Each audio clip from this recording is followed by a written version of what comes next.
Hey loves, welcome back to my channel. If you are new here, my name is Faith, and today guys I'll be checking out I can identify as a lesbian, Piers Morgan on gender identity. And you guys, I'm super excited as always. If you're here to subscribe to this channel, please consider subscribing, give this video a massive thumbs up, comment, share, and all that good stuff. And without much ado, let's see what this video is all about. Well, joining me now is the author and commentator Angelica Mallet, Talk TV's Esther Krakow, and Fox News contributor Tommy Laren. So, Tommy Laren, let me start with you. Two people in Britain today who've been at the forefront of not saying what a woman is. One is Nicola Sturgeon, the ex-First Minister of Scotland, who lost her job because of this ridiculous farce of a rapist self-identifying. She tweeted today, proud on International Women's Day to visit my old University of Glasgow, and banged on about women's rights. This is the woman who just literally lost her job for allowing a male rapist into a female prison. And Sir Keir Starmer, who's the leader of the opposition Labour Party here, was talking about protections for women in Parliament today, and yet he refuses to say what a woman is. Where are we with this? How has it come that leaders of parties in countries like the UK, and we see a lot of it in America as well, just won't say what a woman is?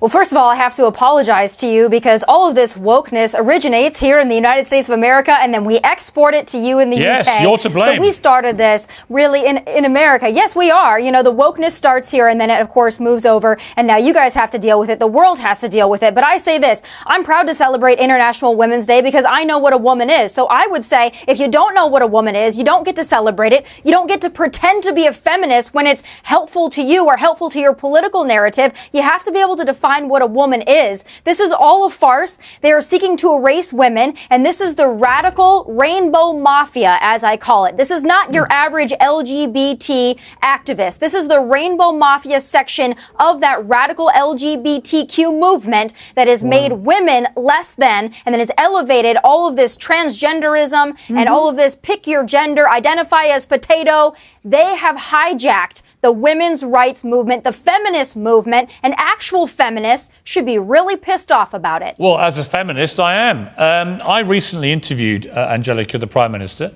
Rishi Sunak, and I asked him this question, which seems to stump many other leaders. Here's the clip. What is a woman? We know that Nicola Sturgeon can't answer that. We know Keir Starmer can't answer that. You're the British Prime Minister. What is a woman? Yeah, of course I know what a woman is. Adult human female. It's not difficult, is it, Angelica? I mean, that is what a woman is. I mean, I don't know why you're obsessed with defining it. Like, what is a man? Like, why do we need these arbitrary... A man is a male, adult human. I mean, that's it. Right, okay. I don't know that we need these are just biological facts, but they're just facts. They're not arguable points, are they? But I think we have a right to self-identify. And you said as you what? want to... As what? If you would like to be a woman, you can identify as a woman. I don't know why there is such an issue around... We've literally just seen a male rapist use that scam to get himself put into a female prison where he could attack vulnerable women inside a female prison, when even his ex-wife said it was all a scam. Which is a terrible, very distressing, isolated incident. And I think it's easy to take that and say that means that no one can identify as a woman. And but it's not an isolated incident, though. But it's 42% of trans-identifying prisoners in prison are in there for sex crimes. There's actually an advantage, evidently, to identifying as a female, because they never identify as male, because somehow male prisons seem less appealing to them. It's really weird. Anyway, but is it limitless, this self-identity? It's not totally limitless. What's the limit? When you're talking about International Women's Day, I don't know why we take the conversation around International Women's Day and make it about this. But if anyone, there's so many benefits. Right, but if anyone, according to you, can identify as a woman, anyone can, right? I don't see a problem with. Just literally put their hand up and say I'm a woman. But it's not an easy thing to do, to go out into the world. It's very easy. Easy. You might think it's easy to say, but to decide to do that, to say what this is doing it involve? Whatever that person decides, but to go out into the world and say, I don't identify as perhaps the sex I was born as. So why can't I identify? Okay, why can't I identify as a black lesbian?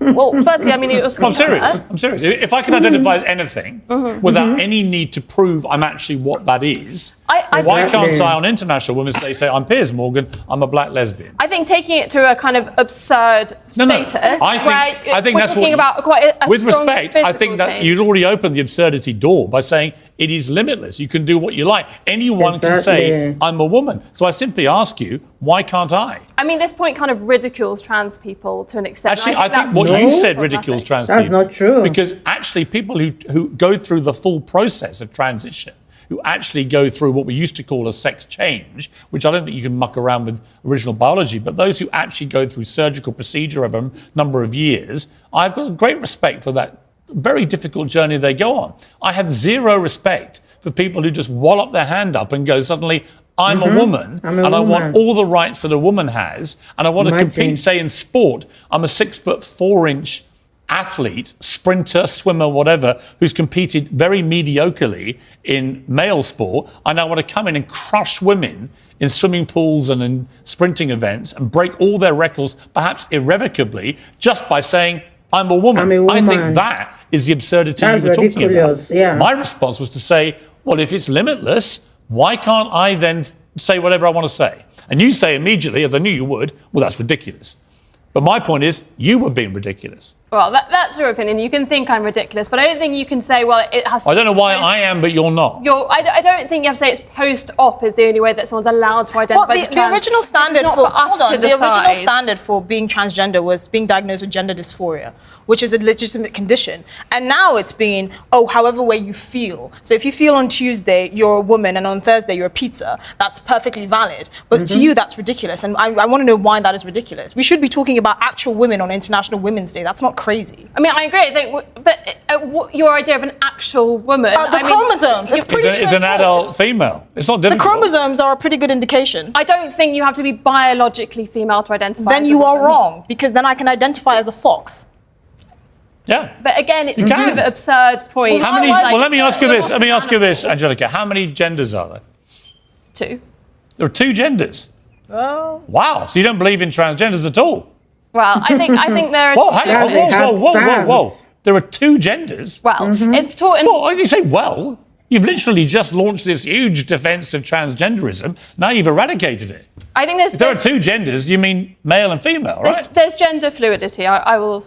Fluid between what? Between what? Between different identities, and we can choose different You identities. see how difficult this is, though? But it is difficult, but I think making... But it's not difficult until you make it difficult. You see, the BBC has done teaching videos to 11 and 12-year-olds where they say there are 100 genders. One of them was astrogender, which is an affinity with the stars and the galaxy. My response to that on the last show I did was to say, well, in that case, I identify as a two-spirit penguin. I was then told I was being ridiculous, but I made the same point. The ridiculousness is the BBC teaching kids there are 100 genders. There aren't. It is absurd. Bring back Tommy Lehran, who I imagine is hyperventilating over there in America. Tommy, I mean, look, I don't see why, if it's limitless, I can't just say, I'm Piers Morgan, I'm a black lesbian. Because that is where limitless self-identity takes us. It means that male rapists can say they're women and get into female prisons. It means I can say I'm a two-spirit penguin or a black lesbian, and why can't I? Because that is where it takes you. Well, it certainly does, and I think you just had the perfect argument there. It's impossible to define, and it's impossible to stand up for, because it's a mockery of what actual people are. And furthermore, going back to children, when this happens at a young age, when you start trying to convince kids that they don't know what gender they are, or they're born in the wrong body at 2, 3, 4, 5, 6, 7, 8, 9, 10 years old, that's child abuse. All right? Gender-affirming care, where you only tell somebody they can be whatever they want to be, regardless of their biology at a young age, that is child abuse. It's happening in the UK. It's happening in the US. And this is making room for groomers to groom young people, to confuse the heck out of them, make them not know what they are, so that they can take advantage and exploit them. Now, I want to be very clear here. This is not the mainstream LGBTQ movement. There are a lot of conservatives that even support that movement. This is a radical agenda made by groomers, and they don't want you to call them groomers, which is a perfect example of why they are groomers. This is what we're doing, is to confuse young people, to confuse all people, to make them dumber, make them confused as to what they are. It's a mockery of women's rights. It's a mockery of human rights. And we should no longer be having the discussion. And you end up with scandals like the Tavistock Clinic here in London, in the UK, where they were basically mutilating children, young kids, teenagers, mutilating their bodies irrevocably. And then it turned out, after it closed, after a scandalous report came out, that 97% of all the patients had other conditions, from autism to depression to other issues, which may have been affecting their ability to think straight about what they wanted to be. And that was, to me, as a father of 4 kids, utterly horrific. Just horrific. Yeah. This was going on, and anyone who tried to raise concerns about this, and journalists did, were immediately branded transphobic. And Esther, this comes back to what we see with people like J.K. Rowling, I'm no friend of J.K. Rowling. She can't stand me, and I don't like her, right? It's like fire and water. But on this issue, I've not seen a word she said that is transphobic. Yeah. I've just heard her go, I want to support and protect women's rights. For that, she's been unbelievably hounded, abused, attempts to cancel, which fortunately have backfired. But it's all wrong, this, isn't it? The thing is, and one of the shocking things that she's been attacked for is for drawing attention to domestic violence and violence against women. And that's actually the biggest point here. Other than the fact that, that male rapist was allowed to go into a female prison in Scotland, there's a genuine danger around allowing men into women's spaces, like women's shelters and things like that, and they can be there just by identifying as a woman and then identifying as a tree the next day. Right, so Angelica, do you understand that part of the argument? I understand that kind of the argument, but I mean, like Tommy said, I don't think this is confusing for children. I think it's giving you freedom of expression and freedom of choice. But how many girls did you know? Like my wife was a bit of a tomboy when she was young, right? How many kids do you know, young girls in particular, who are tomboys? But if the wrong person gets hold of them and persuades them, actually, what you should start doing is mutilating your body and have a full attempt to become a boy, that's not what most tomboys end up wanting. They end up actually going through puberty, getting older, and then that's it. They become women. Right? But if you get hold of these impressionable young minds too early, when they're just clowning around being tomboys, that's the danger to me. I don't think the messaging is as extreme as you think it is, and I think we Tavistock Clinic was pretty extreme. I think we whip ourselves into a frenzy thinking these things, and this language that you mentioned at the start of the show, I don't think you hear that language used that often in like everyday speech. Which language? And I think what you were saying. Oh no, these are on NHS websites. No, this is where you're wrong.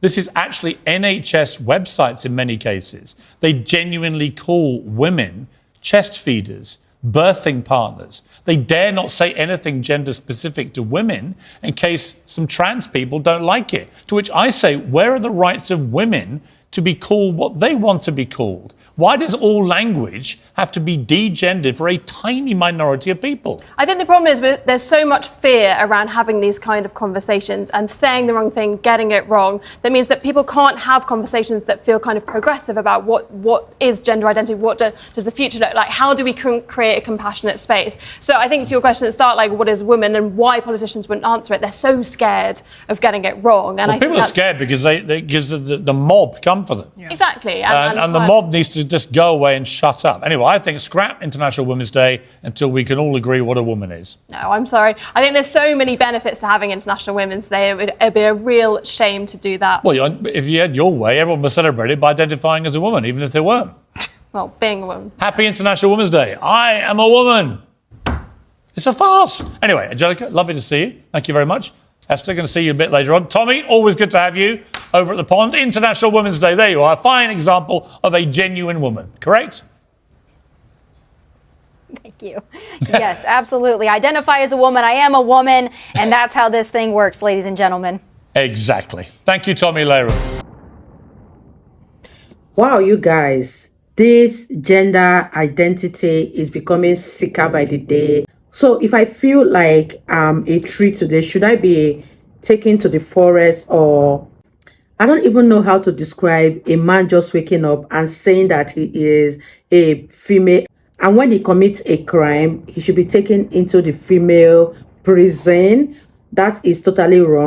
I don't know what is going on in the world, but the one that baffles me most is teaching young kids about different gender identity. Because if you ask me how many genders we have in this life, I'll simply say 2, because that is the one I know. But having to teach young kids that they can identify as anything, or they were born in the wrong body, That is ridiculous and that is sick. Oh my God, you guys. I can rave on and on about this whole gender identity saga, but let me throw these questions to you guys. What do you think about this gender identity movement? Are you in support of it? And even if you are in support of it, do you think that kids as young as 2 to 10 years old should be dragged into all of this saga? Let me know your thoughts in the comment section. I really had fun reacting to this debate. It was very insightful, very educating. If you totally enjoyed watching, give it a massive thumbs up, comment, share, and all that good stuff. And this is me officially signing out. I'll see you guys in my next video. Bye, guys.